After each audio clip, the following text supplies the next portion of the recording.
Brothers Adam and Steve Ghrist were working the service side of the restroom business when a large contract pushed them into needing more restroom trailers. While thoughts of building their own trailers had been considered previously, this was the push they actually needed. Shortly thereafter, they decided building trailers for others was going to be the new endeavor. So, I mean, it was really slow. And I mean, I can tell you, like, I told you, we signed up for that wet show, and we were so excited. We were building trailers, and we're hearing all the stories about how people sell these trailers. So this is gonna be great. We go to the show, and I mean, we were like dragging people out of the aisles, like, please look at our trailer. Despite a slow start, the brothers learned that a quality product and perseverance always pay off. Listen in. Adam and Steve, you guys were originally you somewhat inherited your parents' business in the service side. Is this right? In a way, yeah. They've inherited the wrong word. Did I already choose the wrong word? They probably made you buy it. Well, kind of sweat equity out of that thing. That's not all bad though. That's still better than the alternative, which is cash equity. Yeah, that company was it's called Windswept Event Rentals. This was like '08 that you guys started joining the Windswept team, right? I mean, we worked part-time a lot when we were younger. When I graduated college, '04, I started full-time then. So I had a lot of years in there. Yeah. How long had your parents been running the service side? Like your whole, adolescent years, that was what they did? 91 is when that started. So they started that in 91. So you guys kind of grew up with the business. So yeah, it was such a diverse business. When it started, it was a totally different animal, but we were involved with it. When I'm 7 years old, my parents would make us work every day doing random things on it. But it started as actually a hot air balloon company. That's where the name Windswept came from. Yeah, totally off the wall. So it was very, very different. My dad flew hot air balloons. He'd fly passengers, and then we have corporate sponsors. You put the logo on the balloon, fly around. And that led into, this was before Google and everything. People would call all the time and say, hey, you guys have that big inflatable balloon. My kid's having a party. Do you have one of those inflatable bounce houses? And for years, my dad would take this call and say, no, we're hot air balloons. And one day he was fed up and he said, you know what? We do. We got an inflatable. Yeah, we do. I'm going to buy one today. Yeah, he ran out, bought one, did the job. It was the easiest money he ever made. And we started growing into the So does he just kind of evolve? He realizes, okay, well, now I've got a hot air balloon, I got a bounce house, and now they need toilets. Is it that kind of the way this goes, just loosely? Loosely, yeah. I mean, there was quite a few more steps before we got to toilets, but yeah, we eventually got there in 07.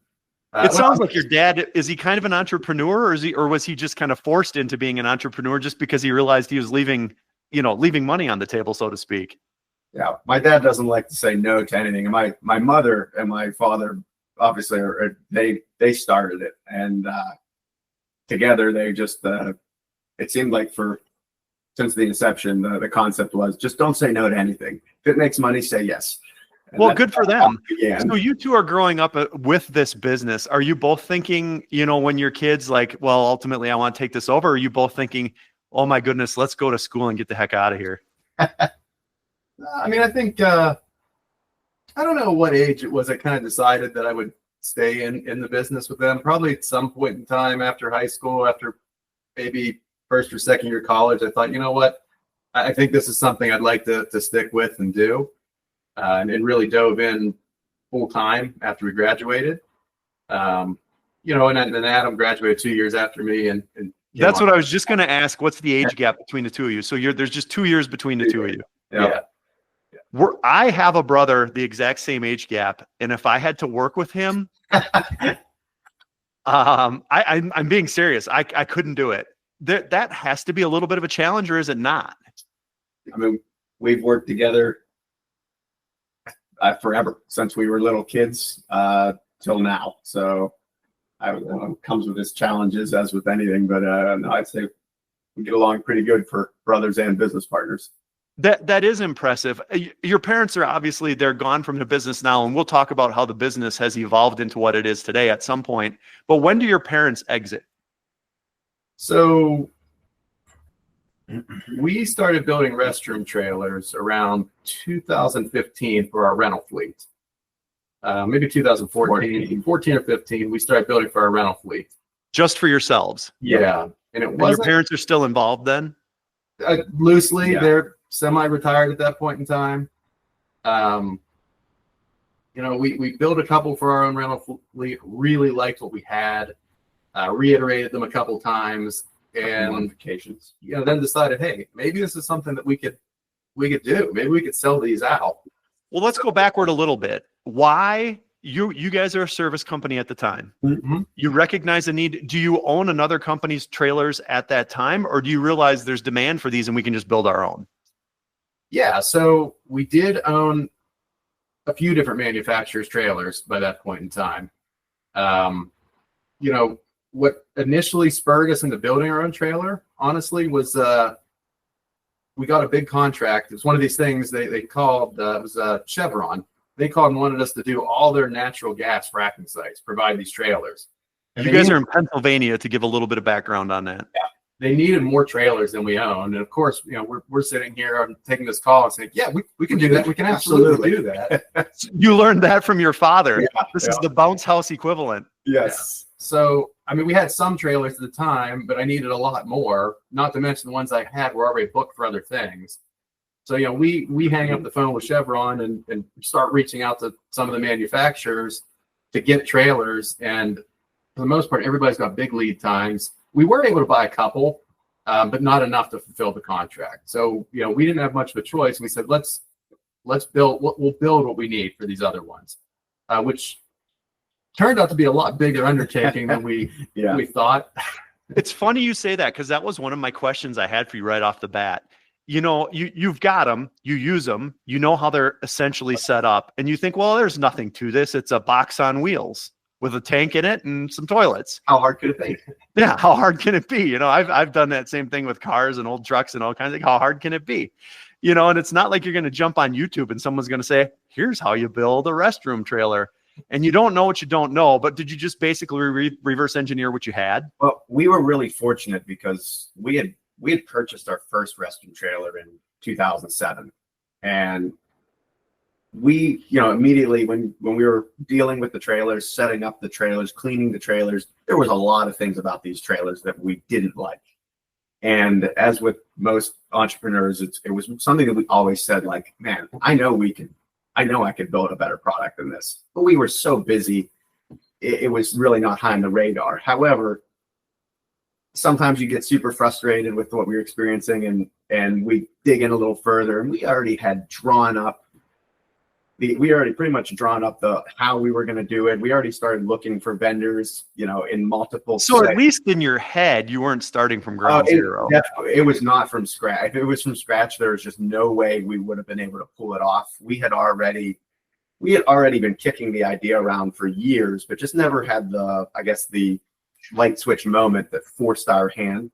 So when that situation took place, we were already kind of 90% of the way there to get started. It was just a matter of pulling the trigger, getting materials, and putting it together.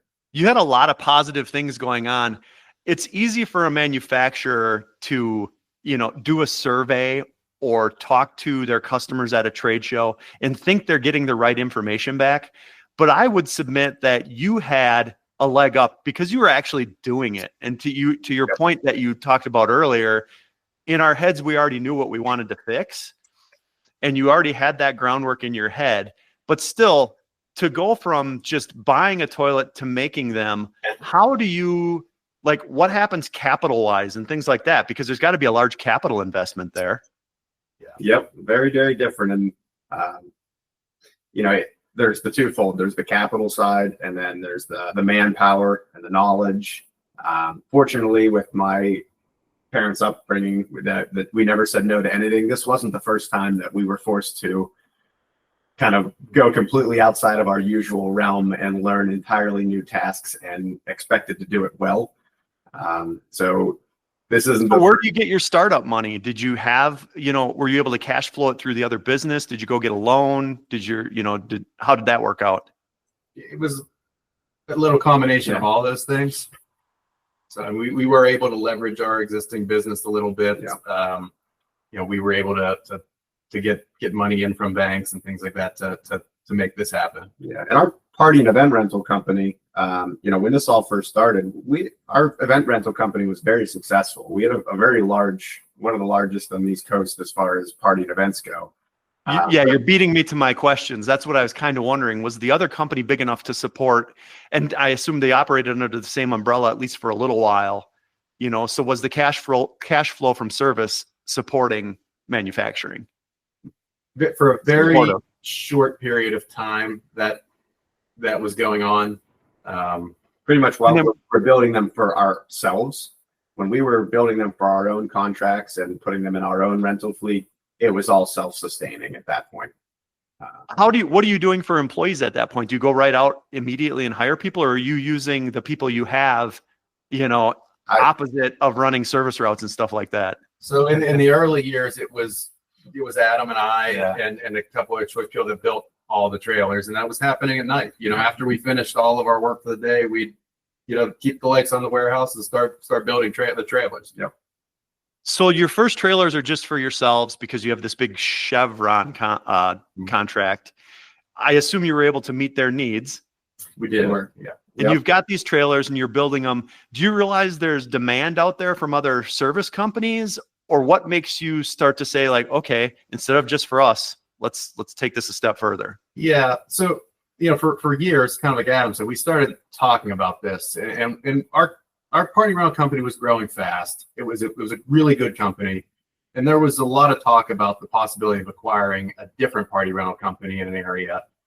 And I can remember saying, that seems great, but it is so, in Pennsylvania, it's so seasonal, where we were ramping up and I'd need 60 guys working here. And then the winter I had no work at all. And I can remember saying, I don't really know that I want to add another company. It's so much labor. It's so hard. And talking about, why don't we look at manufacturing these restroom trailers? I mean, they're a great product. We've seen in our own rental side that there's a huge demand for them. And we make more money renting a restroom trailer than any of the party rental stuff we do, and from trying to buy trailers, we can see what the lead times are like. There's obviously demand out there. Why don't we give this a try? And, we started kicking that around, and then the Chevron thing happened, and we built these, and that kind of just got the ball rolling. Well, there's two things there that caught my attention that you talked about: the seasonality of Pennsylvania weather. Mm-hmm. In the back of your head, you kind of had to be thinking, well, our trailer rental business probably shuts down to near zero in the wintertime. If you're like, we're in northern Wisconsin, and I know that the portable toilets season is 4 months, 6 months here. And then there's a couple little shoulder fringe areas. Were you thinking we could build these in the off season? That's what he was thinking. The first thought is, we can kind of do this in the off season. We'll build a stockpile of these, and then we'll sell them. We'll just sell them while we're busy. From this thought process to, we'll build these in the off season and sell them, when we're not busy, to this turning into something full time. How does that scale up? It became pretty obvious. I mean, the plan was great because it was able to keep, our large seasonal party rental staff busy. But we kind of, as we started getting into it, started quickly realizing that there is a stark difference between most of your traditional rental operator guys and the type of employees we would need for proper manufacturing. So we started seeing hurdles that, this guy's awesome at putting up tents, but boy, he is lousy at, Can he weld? Yeah. So it became kind of, we weren't able to see the cross benefits that we originally expected. And that's kind of how we started branching off into a totally separate entity, totally separate staff. It just started making more sense. We weren't getting those dual benefits. Don't go too deep in the weeds on this, but the manufacturing process, do you buy a lot of the components? And if I'm asking anything proprietary, we can just move past it. But like, do a lot of the components, like, does the trailer come in welded together as a trailer, or are you cutting steel? I mean, you have to. There are manufacturers out there that will just go buy a cargo trailer, a regular frame that you can buy anywhere, and then stick build around it and throw the tank in it. We do not do that. That was And you never did that even early on when you weren't really like set up appropriately. From the first trailer we built, I mean, we engineered every square inch of that steel frame and had it all fabbed and welded together specific to the application. Well, that's super interesting to me, only because, to your point, you didn't have the right staff. Right. No.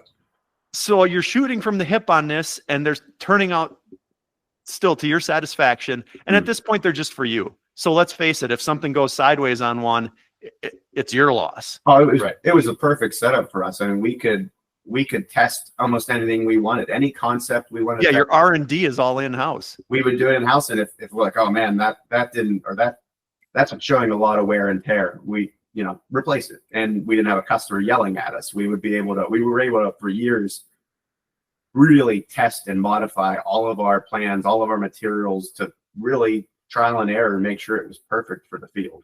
What year is it when you shift from manufacturing for yourself to manufacturing for others? 2017. So 2017, you roll out your first trailer. How are you marketing that? So 2017 was when we kind of decided we're doing this. We leased a building, hired staff other than just Adam and I and my dad helping out with it as well.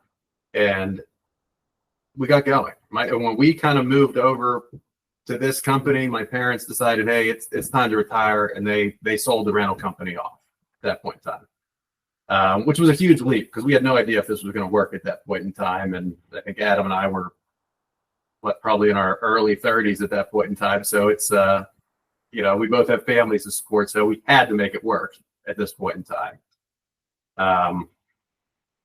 So we get started in this new lease space, and I mean, we're only building at the time, like, it would take a month to build a trailer at that point in time, maybe longer. Yeah. And as far as marketing goes, I mean, I got a website put together, got our name out there that way, but that was a slow go. I can remember our first big financial commitment was we signed up to go to the Wet Show. And that was our big kind of, show off our trailer and get going. Well, the portable toilet service industry to some degree is kind of like truck buyers. I always buy a Chevy. I always buy a Satellite. I always buy a Polyjohn. I'm talking about the toilets themselves. Well, was the trailer market segmented a little bit like that? Yeah, absolutely. Very much so.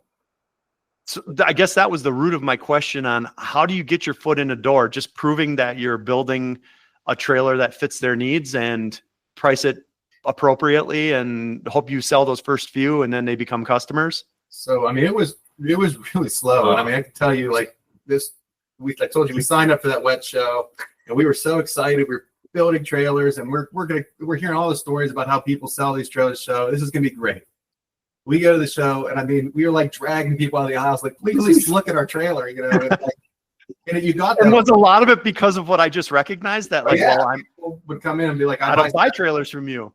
Yeah, there was amazing loyalty. We were just shocked that, people would, nope, I buy from them.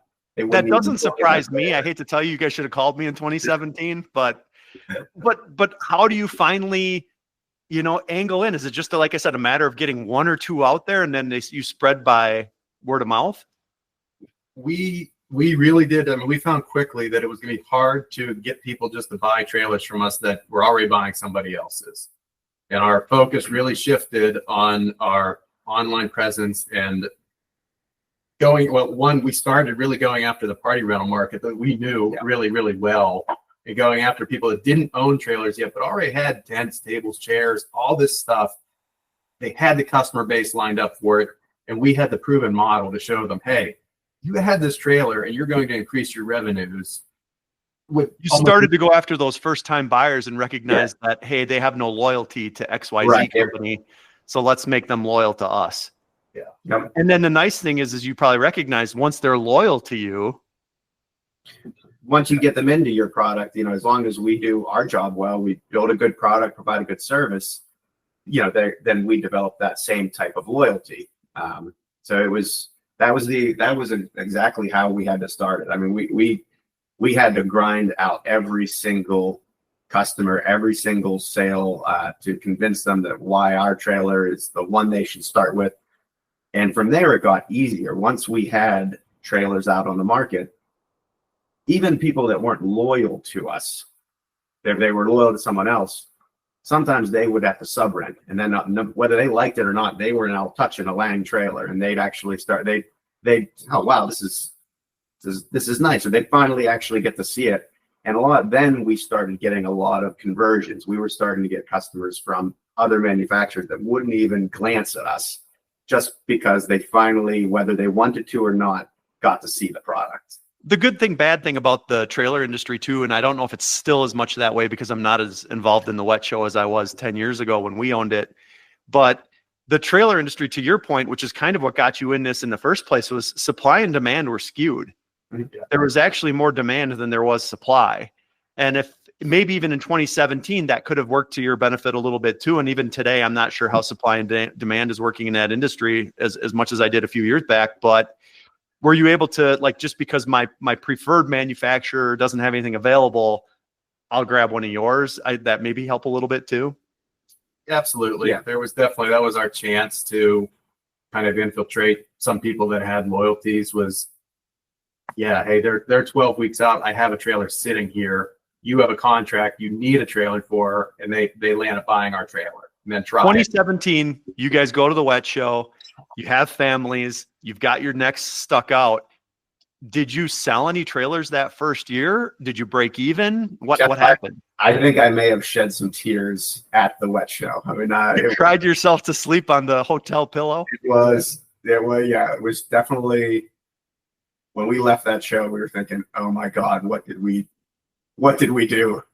Were your families with you at this show too, and just thinking, oh my goodness, who did I marry? It was us, and we didn't have a team or anything really. Our parents actually came with us, and they love going to the shows. They still come to the shows with us, but they came and helped us try to sell trailers. And like I said, we went to the show thinking we were going to be so busy, and we're going to need all these people to write orders, and it just didn't go that way. We landed up selling the trailer we took with us, which we practically gave away. I mean, for less than our cost on it, and and then we'd come back, and not that we had a ton of employees at the time, but we had our employees, and they're all excited about it, and to come back and try to tell them, like, well, we choose your words carefully to tell your employees you sold 0.0 trailers other than the one you basically gave away.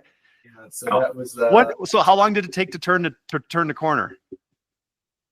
As hard as it was to deal with the outcome of that show, we kept confident and kept persevering and kept building, kept going.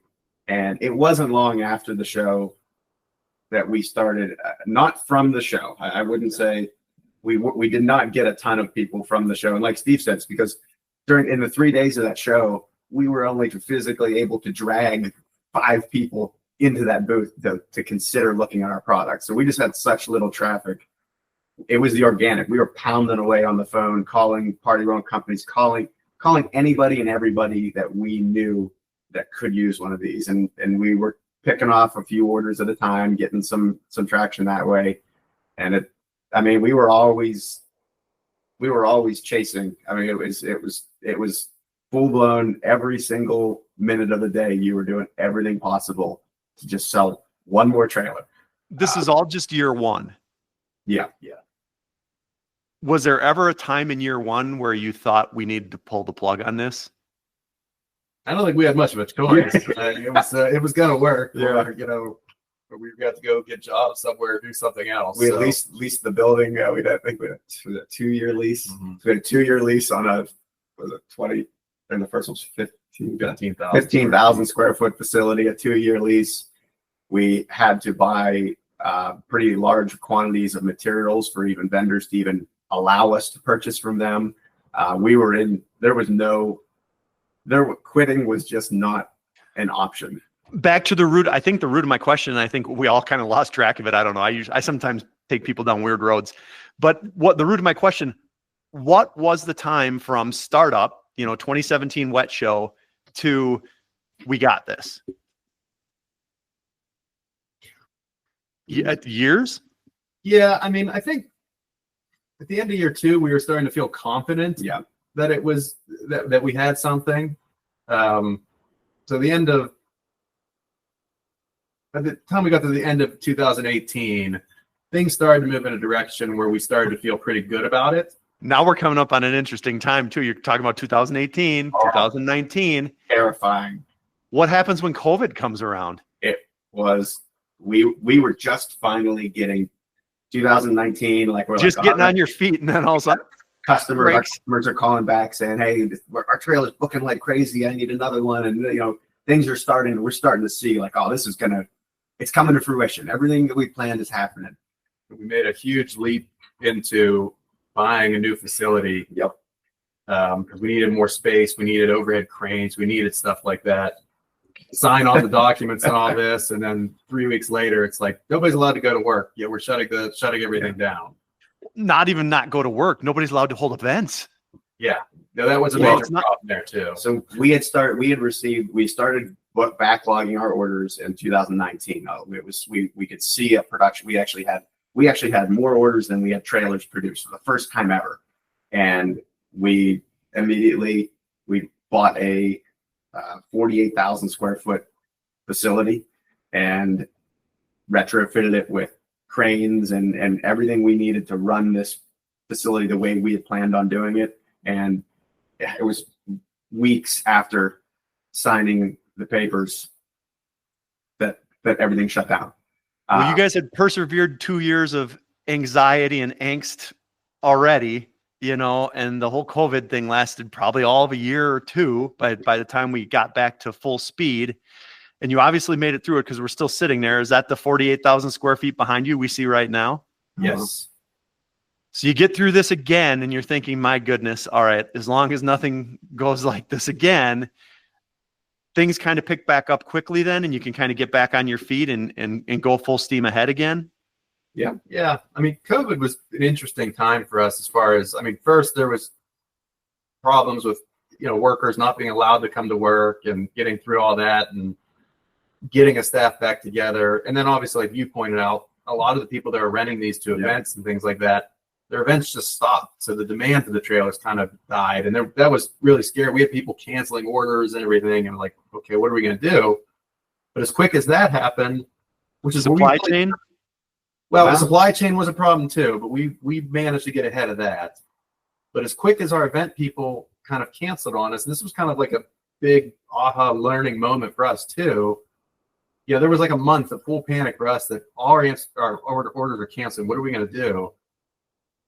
And everything flipped. All of a sudden, these new customers started calling that were providing trailers at hospitals and vaccination sites and all this. And now we did have to design some new floor plans because kind of what we were selling didn't really fit exactly what they were looking for, but it was still in our wheelhouse what we did. And we landed up having, a fantastic. COVID didn't hurt our sales whatsoever. It actually increased, not necessarily sales, but it increased our customer base and what we were able to service. Different usage. Absolutely. Yeah. So that type of usage was able to carry you through, because as much as that usage existed, the hand sanitizer, latex gloves, and a different type of trailer market existed. That dried up as fast as COVID did. Oh yeah. But by then you were probably able to transition back to the core. So we learned a lot from COVID because of that. Pretty much up until that happened, trailers were always kind of considered this luxury item. It was something for high-end luxury type events. And all the trailers were kind of built accordingly. Our Chevron account was like a real eye-opener for that. All the trailers we had were, they were great for a wedding where people were dressed up real nice and very gentle on everything. But as soon as you get a 300-pound guy with steel-toed boots and a flame retardant suit going into the bathroom, they're breaking everything. And you needed a more utilitarian type. Yep. So that was a big focus for us, like with our trailers, is we wanted to make sure that we didn't experience, our customers didn't experience the same thing that we had. We tried to make sure that trailers weren't built just specifically for a luxury high-end event. They could go anywhere. So we had to source all new materials. And that was a big part of our testing. We were using the same type of materials when we first started that a lot of our competitors were. And you could see how quickly they got the crap kicked out of them. So we had to source all new stuff that we could test and say, holy moly, that held up to the construction side or the coal mine or that's how we kind of developed everything. What's tough with the trailer industry, when you start to improve materials, typically the weight goes up. Mm-hmm. Yeah. How long did it take you to figure out, like, well, we can't just keep putting better and better stuff in because at some point this thing isn't going to be towable on the axles we've got here? How do you again, you guys don't know what you're doing here initially. I'm not trying to, you know what I mean? I'm not trying to say that, but how quickly are you picking this type of stuff up, or did you hire an engineer or something like that to help with things like that? I mean, weight and cost, that's the big thing. When weight wasn't nearly as big of an issue as cost. There was a reason why everybody is using the same materials to build trailers in the whole country. It's because it's readily available, it's affordable, and you know how to do it. So when we tried to veer away from the standards, we were hit like, holy moly, this wall panel is phenomenal, but it's 3 times the price of the industry standard. So price became more of our problem than weight. In my opinion, that's easy for me to say, but that's a very simple problem to get over, because if you can become, let's just say, if you become Airstream, when people buy an RV, I don't want to name any names here, I gotta be careful. When people buy an RV, there are RVs that are literally made of cardboard and seem disposable. And then there's going to be a middle bracket, and then there's going to be an upper bracket. And there is an audience for everything, because once you bought your first tow behind trailer and you got to your campsite and you open the door and everything is laying on the ground, you realize, like, I might have made a big mistake. It looked great in the showroom. They do. Yeah. They all look identical. To your point, the materials all look great. They all look like they're wood and they all look like but there is a difference. Yes. And there is a difference in price. And at some point, were you guys able to position yourselves as, we do cost more, but there's a reason for it? That was yes, but that was certainly an uphill battle. Yeah. It took a long time. And I think part of this problem is, like, you brought the RVs. You can go, there's RV dealers all around you. You can go and touch and feel and tap on the side of the RV. Most of the sales in the trailer world, all of our manufacturers, we don't have distributors or showrooms set up. They have to travel. A customer would have to travel to your factory to do that. And when they do that, they're only seeing your product. They can't really compare it against what else is out there. So you're trying to sell this, verbally explaining why this costs more, why this makes sense. But all they really have is what you're telling them in pictures to look at. So, but I would think just like in the RV industry, if you're a service company, it doesn't take long to figure out that this trailer is more durable. So you're right, but the kind of what we talked about earlier, when we were early stages, every customer, we were fighting for startups, these new people. You don't know what you don't know. So when you have it's hard to sell an Airstream to a first-time camper buyer. Everybody 100%. Makes that mistake, buys the cheap one, all the stuff falls off the wall, it rots, and they say, you know what? Next time we're buying an Airstream. So when you're dealing with not uneducated, but people who haven't owned a trailer before, it's a hard sell. They don't. Inexperienced might be the way to say it. Yeah. So that was the hardest part about it, is the people we were really trying to convince to get into a trailer were also the ones that were easily duped by, oh, this one's so pretty and it's got this in it, because they never had to clean it. They've never had to repair it. They've never seen how quickly it falls apart. So it's an uphill battle when you have the more expensive durable product when you're selling to the entry-level market. Learning what you've learned over, let's just round up and call it the last decade, even though it's not quite a decade. Where do you see yourselves 10 years from now? Have you kind of felt like, okay, we're in a good place now, we just need to put this thing on cruise control, grow like the market grows, or what do you see yourself doing now? I mean, I think we plan to continue growing, and it kind of is what we've seen over the last handful of years. There's a lot of products that are ancillary to what we're doing. Still trailers, still could be restroom, could be showers, laundries, bunkhouses, things like that. We want to keep expanding that market. But what we don't want to lose focus on is the customer service and the quality that we provide right now. That's a major thing to us, is being able to service these trailers and service the customer. So we don't want to grow. We don't want to grow too fast that we lose that, basically. To learn more about Lang Specialty Trailers, visit langrestroomtrailers.com. Please be sure to like and subscribe to this podcast to keep more great interviews like this one with Adam and Steve coming right to your favorite podcast app.